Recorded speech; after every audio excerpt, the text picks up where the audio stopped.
Hello there. Good to be with you. I'm Mia Gradney with a look at today's Houston headlines. We start with a disturbing attack in Northwest Harris County. A man is in custody after investigators say he stabbed his girlfriend 35 times. She is expected to survive. Aniele Ruiz spoke with neighbors who rushed to help her after hearing the woman's desperate screams. 20-year-old Elijah Glenn is now in custody, accused of brutally stabbing his girlfriend 35 times. The terrifying scene unfolded on June 8th, just after 2:30 a.m. at a complex in Northwest Harris County Sunday. One neighbor who doesn't want to be identified said, "She was yelling, open up the door, he's gonna kill me, open up the door." And she was just like banging as hard as she could on the door to try and get somebody to let her in. Another man, Giovanni Garcia, said he had just arrived home from work when he heard the commotion.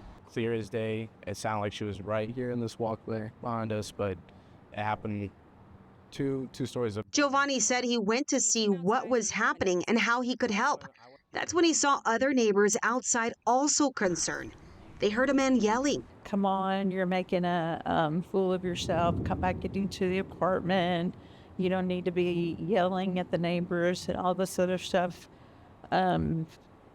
Just trying to get her back in his hands to deal with, to finish the job, I think. Giovanni said he went upstairs to keep an eye. That's when they say Glenn allegedly pulled the woman back inside the apartment. That's when I saw the man kind of mopping something off of the door. When Precinct 4 constables arrived, they found the woman bleeding heavily, stabbed multiple times in her neck, face, and arms.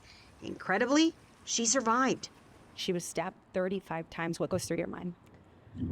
I just can't believe it. I can't believe she's still alive. That was Aniele Ruiz with the difficult details. A reminder, if you know anyone dealing with a domestic violence situation, help is available. Call the number on your screen or text the word START to 88788. An 18-year-old man is dead and another woman is in ICU after being pulled from the water in Galveston. Galveston County Beach Patrol says they were pulled out of the water along Seawall Boulevard near 42nd Street. Authorities tell us they entered the water Monday just before 3 a.m. After not surfacing for several minutes, witnesses then called 911. The woman was found later and was taken to the hospital where she is now fighting for her life, we're told. Not long afterward, officials found the young man. We're told he passed away early Tuesday morning.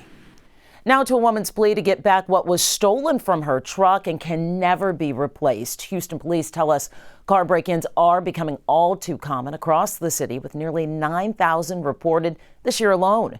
This most recent incident happened in a parking lot near Buffalo Bayou. Devon Roming joins us from the park with more.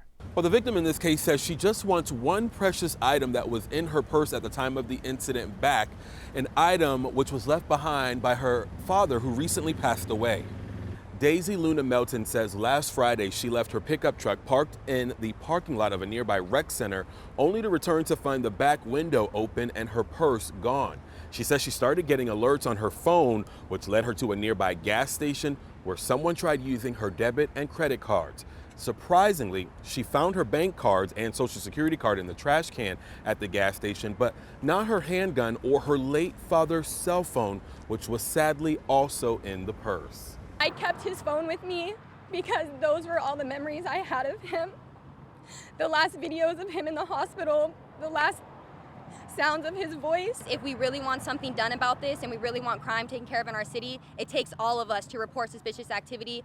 Now, there are measures Houston police tell us you can take to protect yourself. They include locking your car doors, never leaving any valuables in your car, and try to park near areas that are well lit. Meanwhile, Houston police tell us they are actively looking for the suspects in this case after they were captured on surveillance video at that gas station. And police are also asking anyone with information that could lead to an arrest in this case to call them. Reporting from Buffalo Bayou Park, Devon Roming, KHOU 11 News. The Astrodome has long been out of commission, but law enforcement sent a clear message after arresting 3 18-year-olds. Their message: don't sneak into the eighth wonder of the world. According to the Precinct 1 Constable's office, a security guard spotted the group earlier this week. The accused intruders were later spotted running across the parking lot and jumping a fence near Fannin and Holly Hall. That's where they were arrested. They are now charged with trespassing. The constable's office saying on social media, not only is sneaking into historic buildings against the law, it is also dangerous. The largest sporting event in the world is coming to 16 North American cities, including H-Town. There's a lot of work to be done and potential problems that need to be addressed before fans show up. Amanda Henderson takes a look at how people will get from here to there. With an estimated 500,000 people expected to come to Space City for the 2026 World Cup, Metro's working overtime to make sure everyone has a way to get around, including using new options and some familiar ones. The wheels are rolling as Houston is on track for the journey to 2026. Let's just be excited for a second. The World Cup is coming to Houston. It is coming to Houston, and it's a dream come true. The dream has already given us a glimpse into what will be reality. Renderings of East Downtown's Fan Fest show plans for the elaborate setup. Space City is expecting to see around 500,000 visitors during their 7-game, 20-day stretch. This is going to be like having 7 Super Bowls in the span of a month. Lester Gretsch with Metro says they expect a majority of World Cup visitors to use the city's public transit system. This is the beast against which all other beasts are measured. Gretsch says preparing for the World Cup has already been a years-long process. So expect to see extended hours and trains appearing at stations more frequently, especially on game day. Time is everything in this instance. We control what we can control. We anticipate what we can anticipate, and we adjust to those needs. This April, Metro recorded more than 6 million rides between the light rail and bus system. The Public Transportation Agency has also added micro-transit vehicles and a round-trip bus route from Bush International to downtown. Right now, there's not a line to Hobby. Correct. Could that be something we see in the future? More on that as it develops. Metro is one of several organizations working with the Houston 2026 World Cup Host Committee to address safety. Committee President Chris Canetti sitting down with us to explain how past events have paved the way. Houston's hosted more major sporting events than any other city in North America since 2004. So we've been there, we've done that, we've got great experience. So for Metro, expect for them to hire more officers while ensuring there's a constant presence. We want to make sure that we have enough police presence, not only in the train stations, but also throughout the system. So don't lose track of time. Before you know it, we will be stationed at the platform of a worldwide event, ready to serve Houstonians and visitors alike. This is the biggest sporting event in the history of mankind, and we are just absolutely fortunate to be a part of it. Gretsch says once they know which countries are going to be making their way to Houston to play their games, they're actually going to update the app so that way the primary language for each country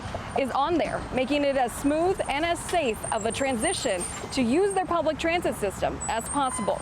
In Houston, I'm Amanda Henderson, KHOU 11 News. Can't wait to play host. And that is a wrap of your Houston headlines. I'm Mia Gradney.